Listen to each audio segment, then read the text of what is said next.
Good afternoon. I'd like to welcome everyone to this week's edition of Imperial One's Belonging series, where we explore the experiences of individuals from different Black, Asian and minority ethnic backgrounds. And it's a candid conversation to find out a little bit more about what gives an individual their sense of belonging. And you know, every week I say this week we're in for a treat. And you know, every week I've been proved to be right. And you know, this week we are in for a treat. I am really looking forward to the conversation that I'm going to have with our guest, which is Jannett Morgan. And Jannett is a teacher, a trainer, a consultant, a coach of over 20 years in working in further and higher education. And she's also a director of J&M Learning and Skills Limited. But she's so much more than just that, right? That's just the tip of the iceberg. And Jannett, we want to say a big thank you for agreeing to be our guest today. And so, Jannett, can you give us a little bit of a sense of I'm going to start off with the question of, what was it that gave you your sense of belonging, your sense of identity as you were growing up from in the home? Over to you, Jannett. Thank you. Thank you, Wayne. Thank you so much for the invitation today. And I've been thinking about this ever since you invited me to come on today. And you talked about being in the home and early experiences of belonging. And I guess that word home has such a deep meaning. It's such a complex meaning, and it has multiple meanings for me. But I guess the first thing to say is, as the child of two young Jamaicans who came to England in the 60s, that when I heard the word home, geographically, it did not refer to England. Yeah. So even though I was born in England and half of my siblings were born in England, home was always Jamaica. My parents would say, I'm going home, I want to go home. They came here for 5 years, as many of their contemporaries did. 40 years later, they were still here, but they often went home. Mm-hmm. So I grew up with the concept of home geographically being somewhere else. Mm-hmm. And in some ways that was problematic. In other ways, it really wasn't, because what happened within my home was a sense of Jamaica. So we had Jamaica UK style. Yeah. So I could work with that. The issue was outside of the home for me in a lot of ways. So even though I went to school and with a lot of my contemporaries, I liked the Bay City Rollers, and I went to Brownies, oh the irony, and Guides and church and all of those kinds of things. There was something very different in the way that certain people responded to me in certain situations that I was in. Right. So I knew at a very early age that this is home. When I say I'm going home, I'm going to where I lived, my house, but there was something a little bit different about that for me and my next door neighbours who went to the same school as me. So I think from a very early age, that idea of belonging was involved in a lifelong PhD, I would say, in how comeism. How come it's not quite like this? How come it's not quite like that? I like that idea of the how comeism. I hadn't thought of it like that, but how come is a good way of putting it. So within the home, a number of siblings, and you had this sense of, we are here, but we're here for a purpose. We're not, this isn't necessarily our home. This is where we reside.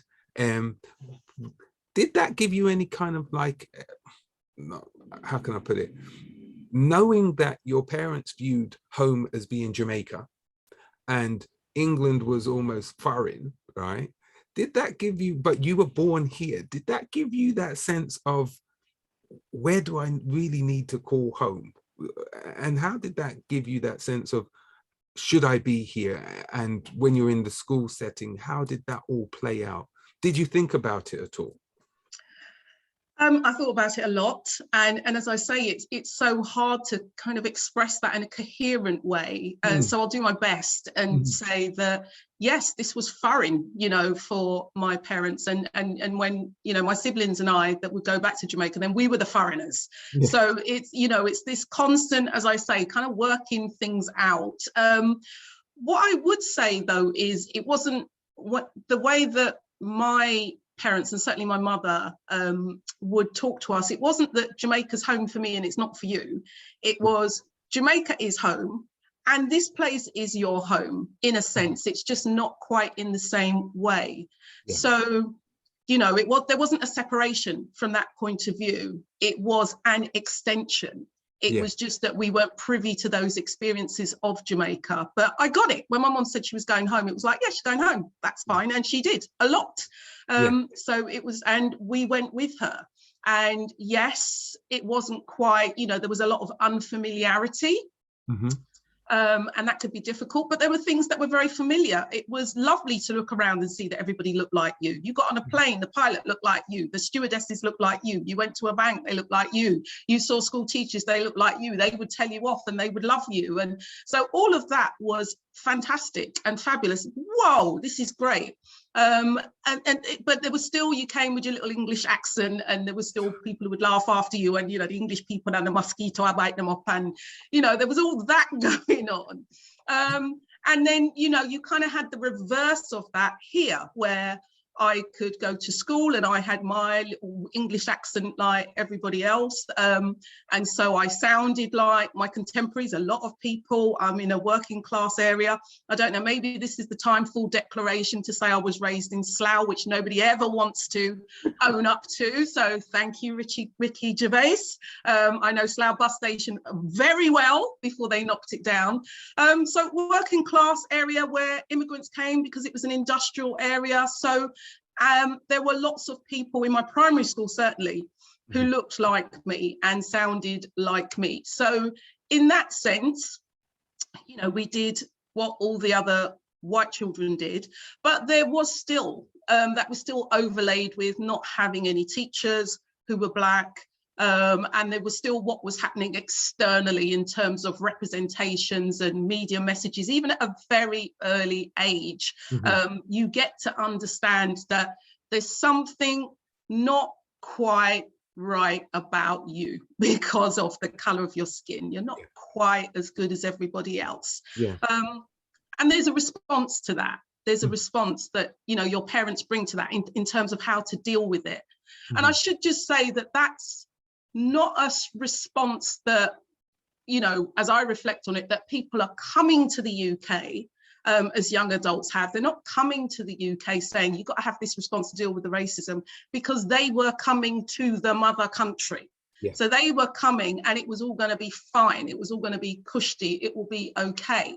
It was when they landed and the mother country turned out to be a bit of a mummy dearest country.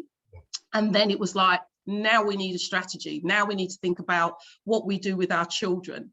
So, and that took a while for, many parents. So as I say, there was always this sense making of, I'm fine, I'm doing well at this school, I did well at school, I like to study, but there was still that how comeism, how come there aren't any teachers that look like this? How come there's a comment, I'm not quite sure what's going on here, but something's going on here. So there was all of that bubbling away in the background.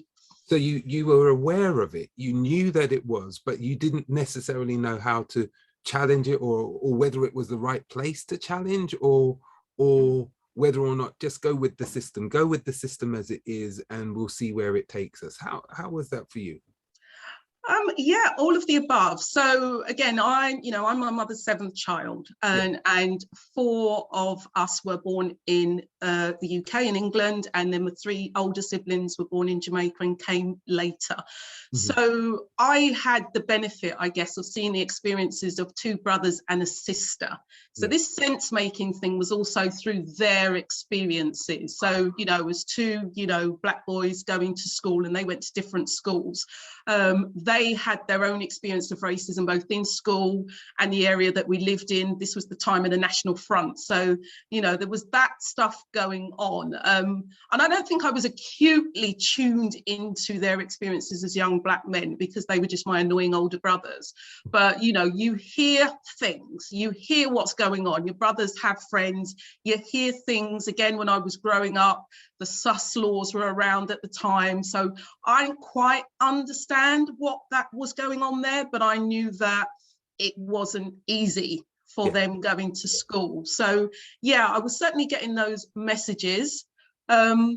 Still, alongside all of that, the overriding narrative for, you know, certainly, and I am only telling my story, right? But I know that my story resonates for a lot of people, that Caribbean parents were, you know, the work really, really, really hard, study your books, them, you know, everything will be up, get a good job, you'll be all right, do all of that stuff. So we did. Education was something that was considered to be really important. It was anyway, but it was particularly more important because at least if you've got your qualifications, nobody can turn around and say you haven't got your qualifications. That's right. So the resistance, if I can call it that, you know, even within the Caribbean community was, you know, often seen as something that, you know, again, we shouldn't be doing that. We got to try and get along in this system. It can work. You know, there would be a few people that I guess would have an alternative point of view. And that certainly happened. But, you know, it was this balance of, you know, if you get your education, you'll be all right, you get a good job. Whilst at the same time, there's this racism thing going on, and, you know, we have to stand up and stand against it. And, you know, my brothers had to be able to fight physically. That was their experience at the time, because if you didn't, you know, you could lose your life. So, you know, you can see the confusion in all of that, you know, when you're a child. So all of that going on around you, you focused because your parents had told you, your mum had told you, stick to your books. Focus on your books, get your education. And the education system, was that working for you? Did it work for you? And in what ways did it work for you? Or didn't work for you? In what ways did it work? It worked in a lot of ways for me, in that I did study my books. You know, I liked reading, I liked learning, I was curious. And, you know, again, in talking about Slough, it's an interesting place because although it was very working class and still is to this day, it's surrounded by all the poshy bits. So Windsor, Eton, Iton, all of those things. So, and when I was growing up, it had the grammar school system. So we took our 11th plus, and 3 out of 4 of us actually went to grammar school, and the 4th one could have done. So in that sense, I guess, yay, you know, we've done what we're supposed to do. We've got into the grammar school system. So, you know, there was that kind of hierarchy, you know, we understood, as most people did, the currency of that. And I did okay at my secondary school as well. So in that sense, you could argue that it worked. There is the other side of that, in that, and not so much primary, but particularly secondary. For me, it was, I felt very disconnected to a lot of the stuff I was learning. It was, I knew the gig. I know if I learn this stuff, if I sit in an exam for a couple of hours and I regurgitate the facts, I'll get good grades. And if I get good grades, that's going to make my life a lot easier. And, you know, again, coming from a working class family where, you know, if you want to humiliate a child, you make them sign a book for free school meals, or you put them in a different group if you want to do that. So what you want to do is succeed, so you can go and get some money, so you can go and do some other things. So you could say that the system works, that I did all of that, but I was disconnected from the things that I was learning. Again, in that grammar school, no teachers that looked like me.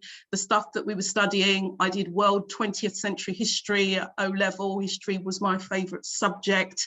And in none of that did they cover the place that my own parents came from, let alone anywhere else. So there's the how comeism again. You know, when we're talking about mathematics again and talking about, you know, all the great mathematicians, it's like, I don't feature here anyway, anywhere. The people that look like me do not feature anywhere. Pick a subject, we don't feature. How come?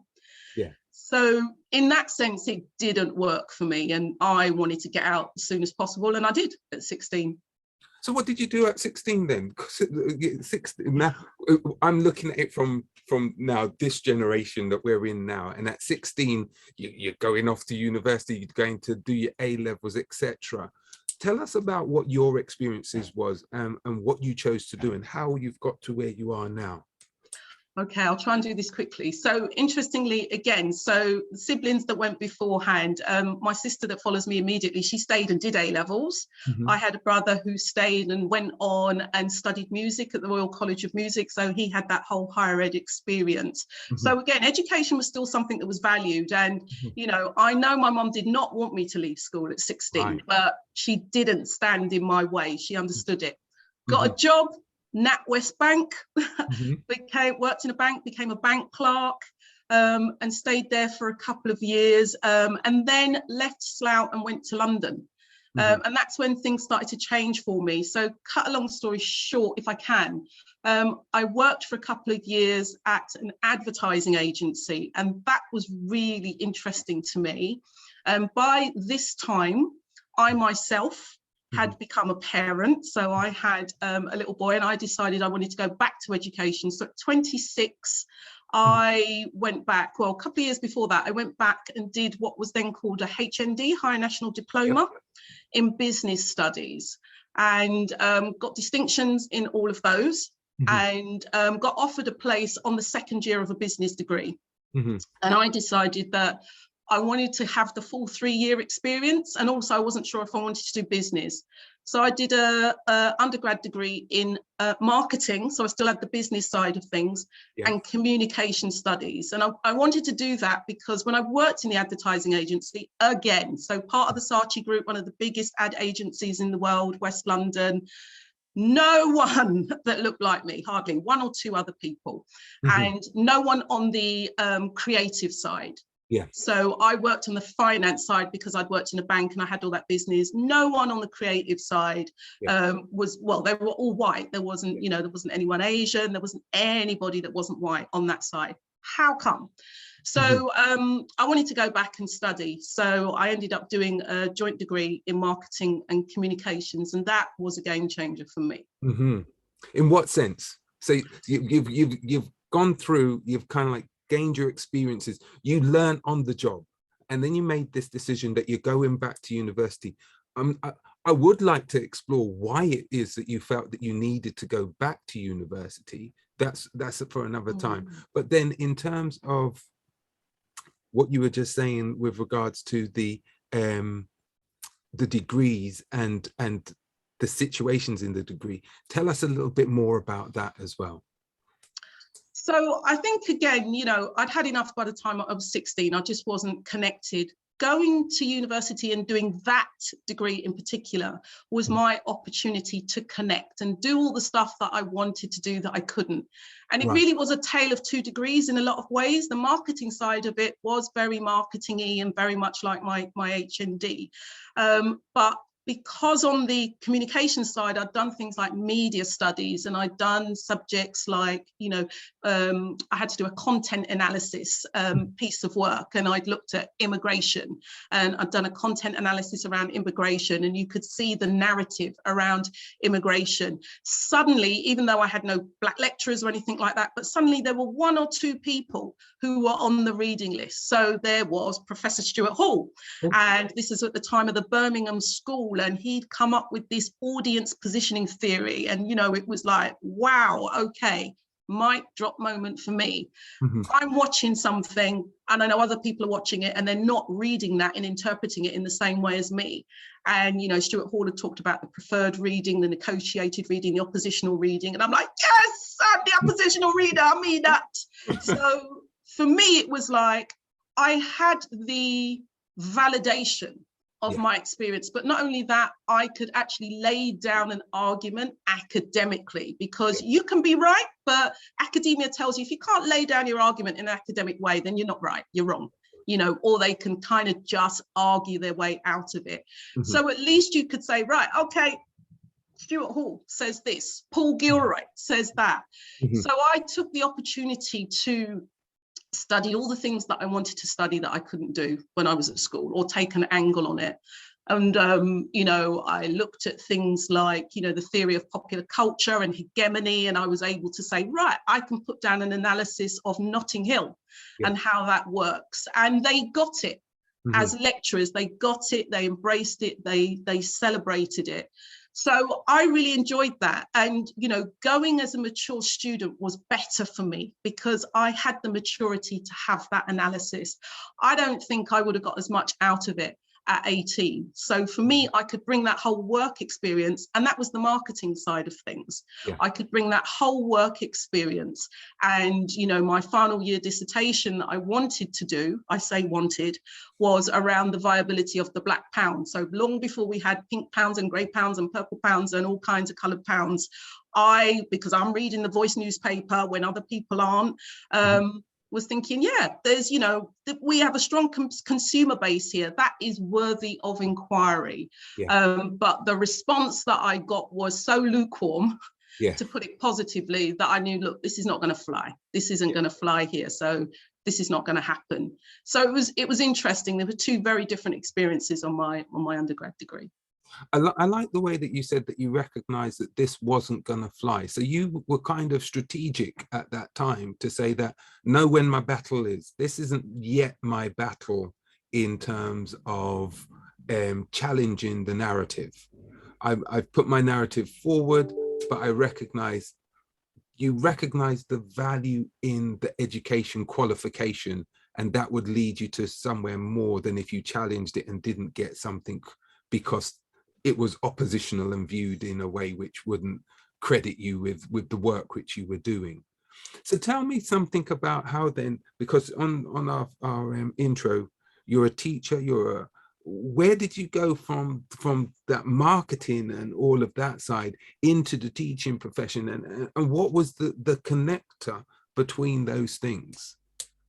Okay, so when I got to university, as I say, I had a little 2-year-old. So I had my books and I had some Huggies and I had my fingers crossed that everything would work. And I came in with a game plan, which is I'm leaving with a first degree because I ain't got time. So it was like, see you lot in 3 years, no student experience, no hanging around afterwards, barely got into the African Caribbean Society, but came out and got my degree and actually had another child shortly after that. So there was no way I was going to go back into advertising. It wasn't going to work with 2 little children. So, you know, as people often do, I ended up doing a teaching qualification, did my Cert Ed in education. But I'd always wanted to be a teacher. I'd grown up around teachers. Teachers are people who are very, very valued in the Caribbean. So it wasn't, you know, those who can't teach, can't do anything, teach, or whatever it is. It was very much that, you know, teaching was something that I'd loved. So I went and did a course in teacher training, and I taught at an FE college for 10 years actually as a lecturer. So I began as a marketing lecturer and a business lecturer. So that's how that all began. So there were some practical things. And I wasn't thinking about research. I was quite naive, even though education was important. I didn't really understand the purpose from a research point of view. I was very, very naive about that. So it was almost, you know, the focus was on the teaching and the learning side of things. So yeah, that's how I ended up getting into teaching. And for me, I'd been nowhere near, funnily enough, a college, an FE college, because as I said, I went to grammar school. So colleges were things that you look down on. Again, that was the narrative. And for me, again, you know, no better apprenticeship than being in an FE college. And from doing the business studies, I got very much involved in what we call foundation learning, basic skills, literacy, that sort of stuff. And that took me into neurodiversity. Wasn't called that then, so it was dyslexia support. So I did a lot of things in that FE college before I found my way into higher education. So you also just mentioned there about working a lot with dyslexia and promoting the work before it was neurodiversity. How did that then develop into kind of like, I know that you do a lot on that area now. What was the connection? What was it that drew you into kind of like that realm as well? So it's so interesting because for me, it's all very organic. To be learned does not mean to have pieces of paper after your name. Some of the smartest people that I came across here and in Jamaica did not read, could not read. Mm-hmm. And so for me, it was, if you're telling me you have students who are struggling to read and write, you know, it's not inconceivable to me that they're really smart as well. It's like, for me, I'm just really curious, what's going on then? Why isn't that happening? Mm-hmm. And I was also very interested in language and linguistics, because there's the whole conversation about, you know, patois and creoles, and are they proper languages and not? And, you know, in my view, they were beautiful, and they absolutely are. And I grew up on Louise Bennett and Miss Lou, and we love all them drop it down, and could switch in and out and code switch. So for me, it was, I'm really curious about this. And I was very aware of, again, the narrative to this day that, you know, the middle class kids who were struggling are dyslexic and everybody else is just stupid. And I just wasn't down with that. So that's how I got into it. I wanted to learn, I wanted to understand it. At the time, there was the London Language and Literacy Unit, which was based at South Bank University. And I was able to do the qualification there. And yeah, it was amazing. It was an amazing piece of learning. And again, it made sense in terms of why people end up the way they do. And by the time I got into higher education and worked in the sort of neurodiversity team and the dyslexia team, you can tell who, you know, what people's earlier experiences are like by the time they get to see you. So the dyslexic students that find their way to you and know all about the adjustments that they're entitled to, you know that their school experience was slightly different, or you know they've had parents where the sharp elbows have worked for them. And you also know the parents who might have tried to exercise their sharp elbows and they've been slapped down. And what I was also very aware of was that there is complexity within the Black and Asian communities around things like dyslexia. So very aware of Bernard Cord's work, very aware of how people ended up in these schools for the educationally subnormal.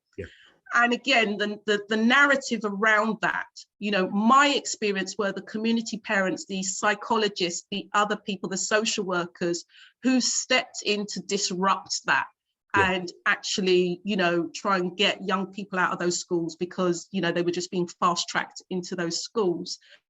So for me, it was all part of the same thing, that I'm very interested in excellence, and higher education purports itself to be all about excellence. And I've got a lot of sympathy with that argument, but I also come with a critique of that.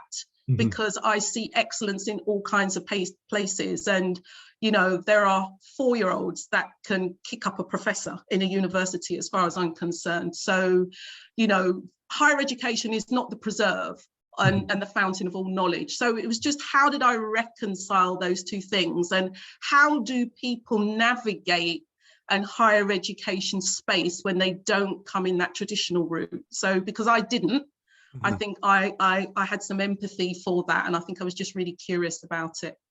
So I'm not going to say it's a disruptive, but it is a disruptive discourse. It's kind of like you saw the disruption because of the narrative which was being put forward, that unless you're able to do X, Y, and Z, then a label was attached. And you wanted to understand what that was. Am I right in saying that? You wanted to understand it and provide an alternative narrative to say, actually, there's nothing wrong with these people. Let's give them the opportunity. How have you found that when you're coming into the higher educational setting? How has that been received from your experiences? I mean, I just, you know, higher education is its own little world, isn't it? You know, higher education, you know, has its own views about further education, you know, so, you know, for me, again, I'm not going to sort of, you know, demonize the whole of higher education. I'm just going to say it's just a bit up its own backside in a lot of ways. And so what that means is, you know, you play the game, life becomes a little bit easier than you. If you don't, then it doesn't. But even if you are a disruptor, there are certain types of disruption that are allowed, because we're supposed to be free thinkers in higher education. It's all about disruption and all of that. And then there are other people where you're just a troublemaker, and actually, no, we've got to reframe that in some kind of way. So it's that hypocrisy that I don't like. It's the, it's what I call the Jedi mind trick. That's the bit that I don't like. Either you can disrupt or you can't. Either everybody can disrupt or they can't. So, don't get me wrong, you choose your battles, as you say. So I know that if I'm going to have any credibility, that I need to get certain pieces of paper. I know to this day that the first thing that people will ask about me is, where's your PhD? And for a long time, I was thinking about, well, should I just go and get a PhD? And then that would just shut them up. And, the reality is they'll find something else to question you about. And if I choose to do a PhD, I will. And if I choose not to, I won't. It won't stop me doing what I'm doing. But if other people want to do a PhD and there are barriers in place and they have got the ability to do it, and there are structural things in place, which is that your expertise and your knowledge is of value, but someone's got to make a decision. Someone's got to make a value judgment about it. And that might not be the right person to make the value judgment about it. Or the research isn't there for some reason in the academy. It's there, but it's not in the academy. So the pushback is there's not enough research about it. Why don't you just go and do that? Then that annoys the hell out of me. And that's where, as compliant as I am, actually, I'm probably the most compliant of my siblings. But that, trust me, that for me was like, nah, I'm not feeling that. And I think the older I've got, the more that's come out. Earlier, it was like, choose your battles. And I still do. But, I think that, we're at a place now where, if we're going to be talking about racism and we're going to be talking about belonging, the racism structurally is so nuanced and so sophisticated and so opaque that you have to work hard to see it consciously and be able to disrupt it. And I think if you are a student and higher education is working for you, or a member of staff, it's working for you, that's fine. But that can be, it can be on license. That hall pass can be removed at any time. And I think that's where a lot of people come unstuck. They think, right, you've made it, you're in Russell Group, Nirvana, and then all of a sudden they come unstuck. So it's not about saying that that's going to be everybody's experience, but it is about saying that it's too many people's experiences for it to be a coincidence. And that is something that doesn't sit well with me. Yeah, I totally understand that. I understand that. I'm just looking at the time. And I know normally we have questions from the audience. So I'm going to ask if there's anyone who has a question that they would like to ask Jannett. If you do it with the usual, raise your hands and come on. Otherwise, I've got a few more questions which I'd like to probe you with. Sure. So you also started up this, you're the director of JM Learning and Skills. Where did that notion come from, and what is it that you do within that learning space? I've seen you at Advanced HE and I saw the stuff that you did and I was very impressed. But give us a feel of the organic nature of where that came from and what it's purporting to do. Yeah, so working for myself has always been something that I wanted to do. Again, culturally, self-determination, that's what I grew up with. I heard about, Marcus Garvey, I heard about those things. But also, when you're growing up, when people don't want to serve you, they don't want to, they don't want you in your businesses and all of that, there comes a point when you just think, look, okay, that's fine, I'll do my own thing. So I think that there's always been an entrepreneur in me. I've always wanted to do my own thing. And after I was at Lewisham College, I decided that was the time. It was 40 when I made that decision, and I had young children. So there was a certain risk to that for me, but it felt right. And the learning and skills, so it's a very unsexy name, but the learning and skills comes from the fact that I was working in further education at the time, and it was the learning and skills sector. And I'm a lifelong learner. So that was important to me. And the logo, I don't know if it came up when I was off screen, is the Adinkra symbol for lifelong learning. So for me, again, it was about, if I'm going to be a teacher, if I'm going to be involved in, the imparting of learning, teaching and learning, I want to bring my flavor into that in my way. As I said, there's a part to me that's compliant, but there's a part to me that's I want to do what I want to do.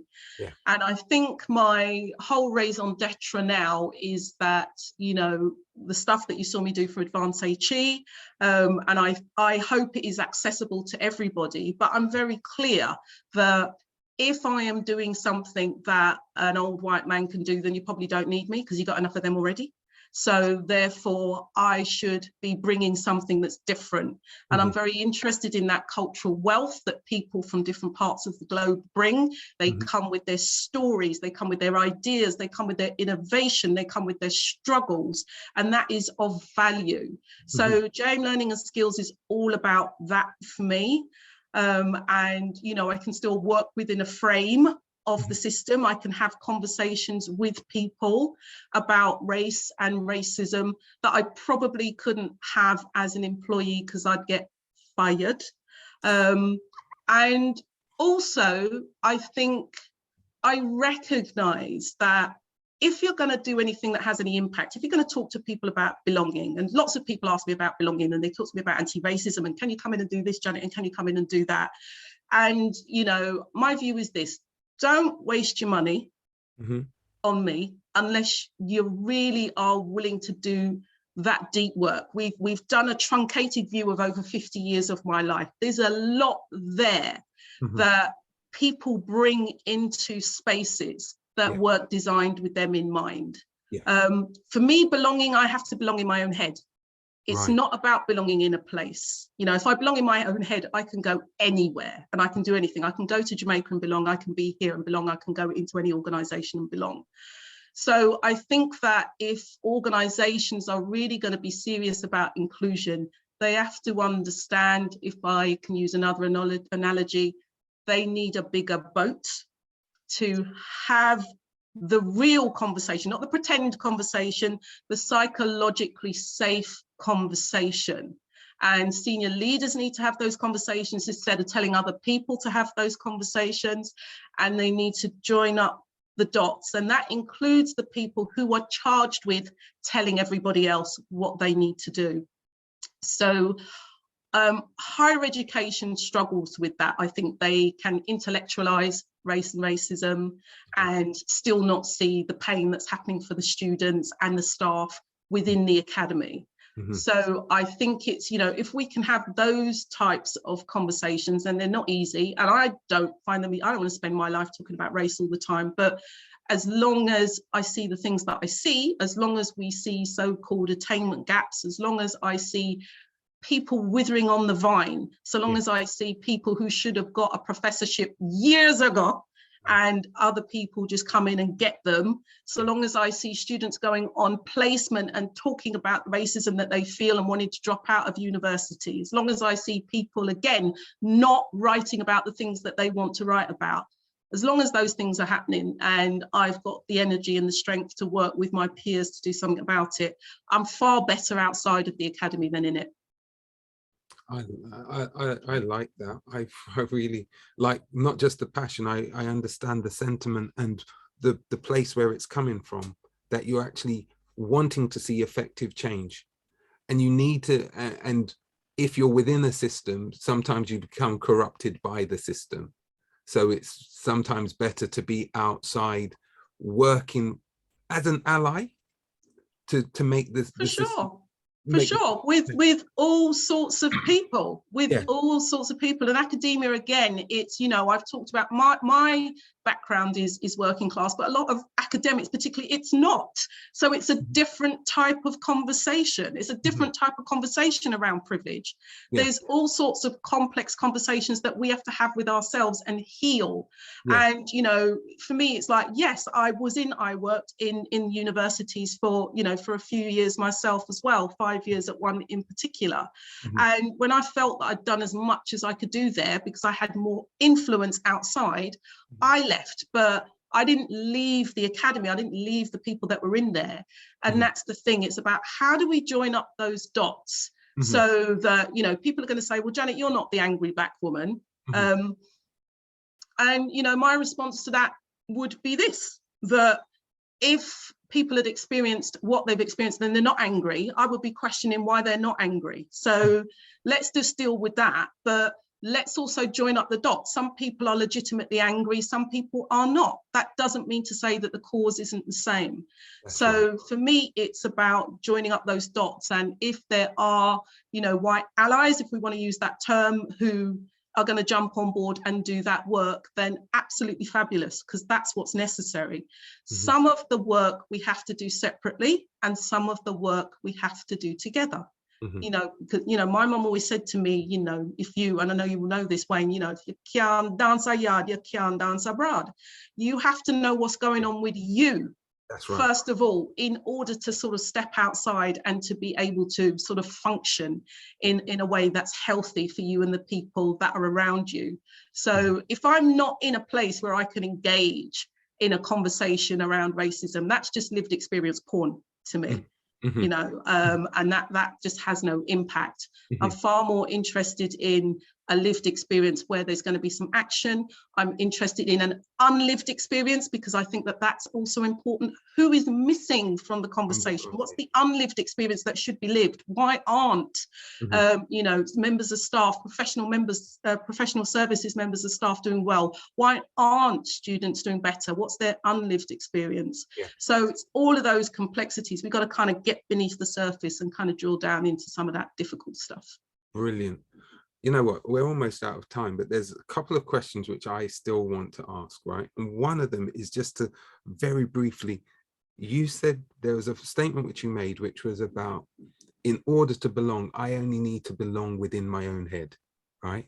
Can you just give me a little sense? Let me have a little vision inside your head, and what gives you that sense? You don't want to go there. You don't want to go there. You don't want to go there. Someone asked me that this morning. I was like, you don't want to get into my head. So again, lots of thinking and sense making, and you realize everywhere in the world, at every point in time, somewhere it's racism o'clock. Right? It just looks a bit different where it is, but somewhere at some point.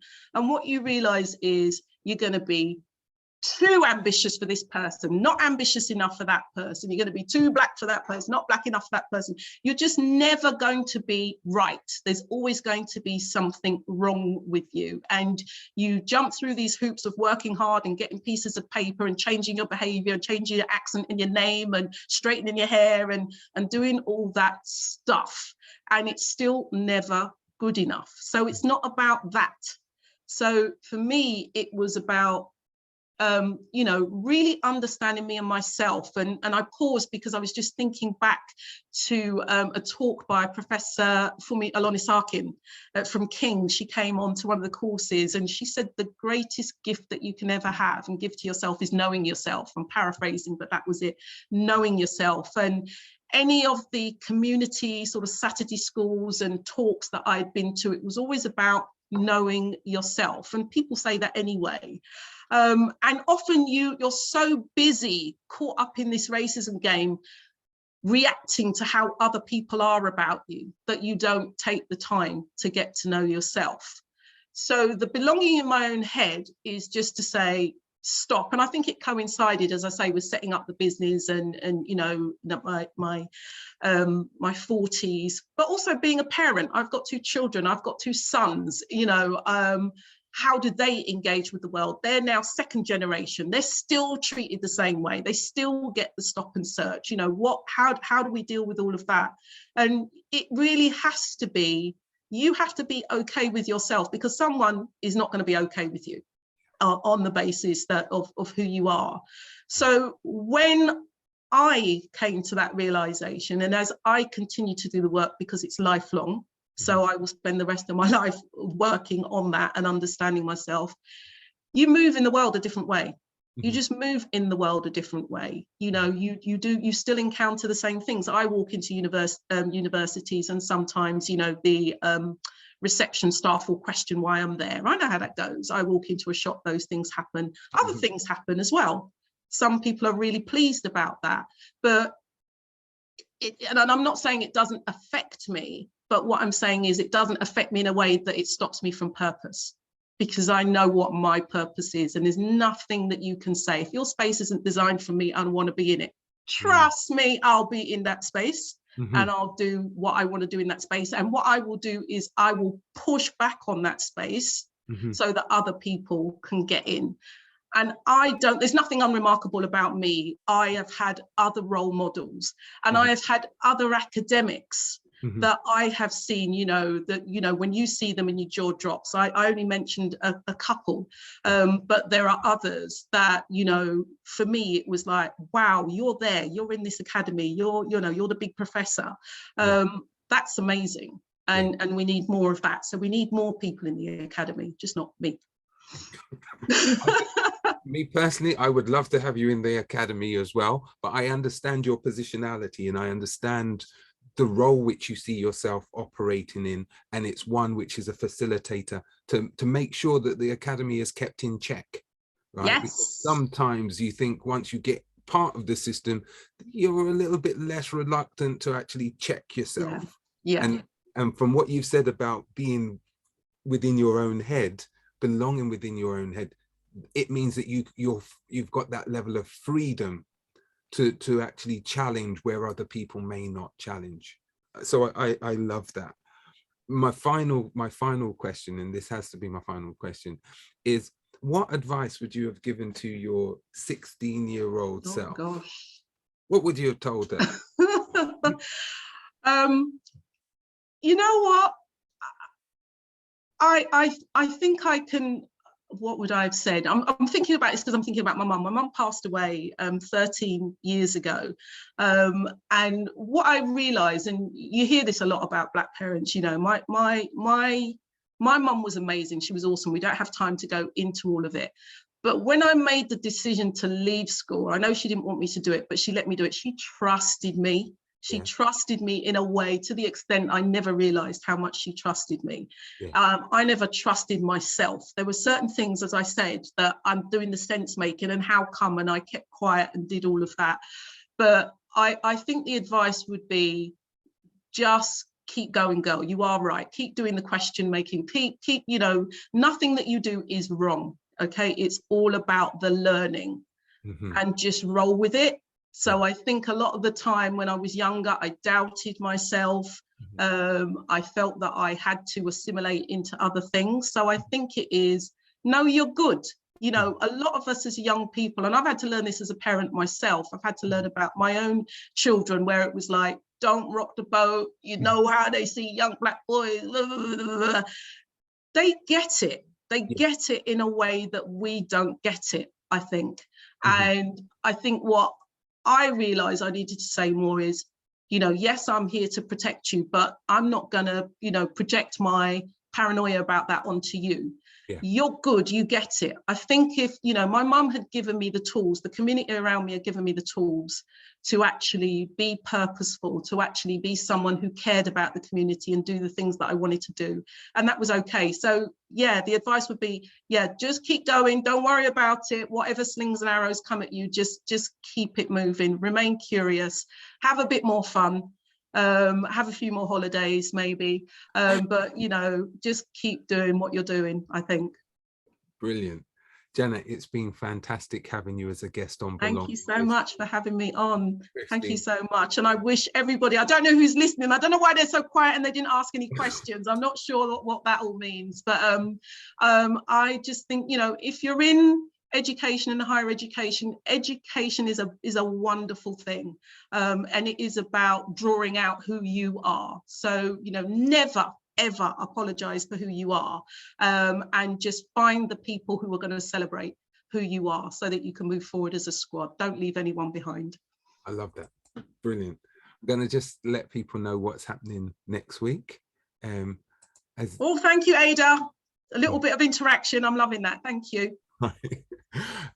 So this week we've had Jannett Morgan, and next week we're going to have Faith Osia, who is executive director of the human IRV, basically, at Imperial College. And it's also part of our Women at Imperial Week. And I think this has been a really good way of kicking off, demonstrating Women International Week, or which is going to be over the next few days. So I think having Jannett on, and then next week we're going to be having Faith, we've got a lot to be celebrating, people. So let's celebrate women in the way that is right and proper. And until we meet again next week, have a blessed week, have a good time. Take care, and I will see you again next week. Just